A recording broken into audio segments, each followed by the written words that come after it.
Assalamualaikum warahmatullahi wabarakatuh. Oke, kembali lagi sama kita di sini.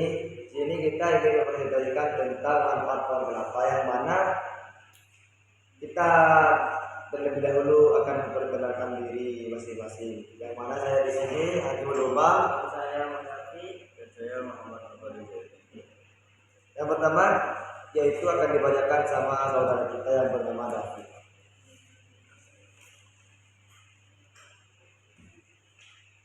Yaitu yang pertama, kelapa atau disebut dengan quinoa adalah genus Draculae arenatau arecake arti kata kelapa atau kebonut dalam bahasa Inggris, dapat merujuk pada keseluruhan pohon kelapa, biji atau buah yang secara botanik dia adalah pohon berbuah, bukan pohon kacang atau kacang-kacangan. Istilah tokonon dalam bahasa Inggris berasal dari kata Portugis dan Spanyol abad ke-16. Koko yang berarti kepala atau tengkorak. Setelah 3.000 pada tempurung kelapa yang menyerupai fitur wajah. Tumbuhan dan tumbuhan serbaguna terutama bagi masyarakat pesisir.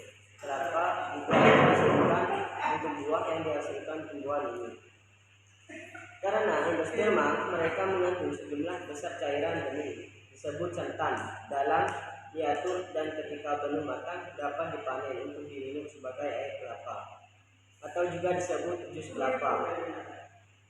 Pohon dengan batang tunggal atau kadang-kadang bercabang, akar serabut tebal dan berkayu, berkerumun membentuk bonggol, adaptif pada lahan berpasir dan berkayu. Daun berkorek sangat dalam sehingga tampak seperti daun menjemuk. Bunga tersusun menjemuk pada rangkaian yang dilindungi oleh brektea.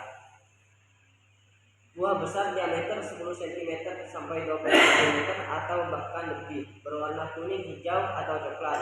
Buah tersusun dan mesokrak berupa serat yang berdiri disebut sabut, melindungi bagian endokam yang keras disebut batok, dan kepada air endokam melindungi biji yang hanya dilindungi oleh membran yang melekat pada sisi dalam endokam. Oke, selanjutnya akan dijelaskan oleh Hakim. Kelapa secara alami tumbuhan di pantai dan pohonnya mencapai ketinggian 30 meter. Ia berasal dari pesisir Samudra Hindia, tetapi kini telah tersebar di seluruh daerah tropika. Tumbuhan ini dapat tumbuh hingga ketinggian 100 meter dari permukaan laut, tetapi sering dengan meningkatkan ketinggian ia akan mengalami perlambatan pertumbuhan. Kelapa adalah pohon serbaguna bagi masyarakat tropika. Hampir semua bagiannya yang dapat dimanfaatkan orang. Akar kelapa menginspirasi penemuan teknologi penyayangan dan bangunan cakar air. Dalam kurung dipakai misalnya pada bandar udara Soekarno-Hatta oleh Sudirjono. Kayu dari batangnya yang disebut kayu lugu dipakai orang sebagai kayu dengan mutu menengah dan dapat dipakai sebagai papan atau untuk rumah. Daunnya dipakai sebagai atap rumah setelah dikeringkan. Daun muda kelapa disebut jamu, dipakai sebagai bahan dalam pembentukan ketupat atau berbagai bentuk hiasan yang sangat menarik terutama oleh masyarakat Jawa dan Bali dalam berbagai upacara dan kerajinan. Kerajinan tangan yang berdiri sendiri dalam seni merangkai janur. Tangkai anak daun yang sudah dikeringkan disebut gigi, dihimpun menjadi satu.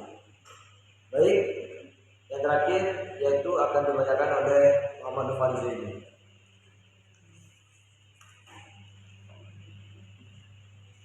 Bayang kelapa dengan seludang bunga atau sepatah.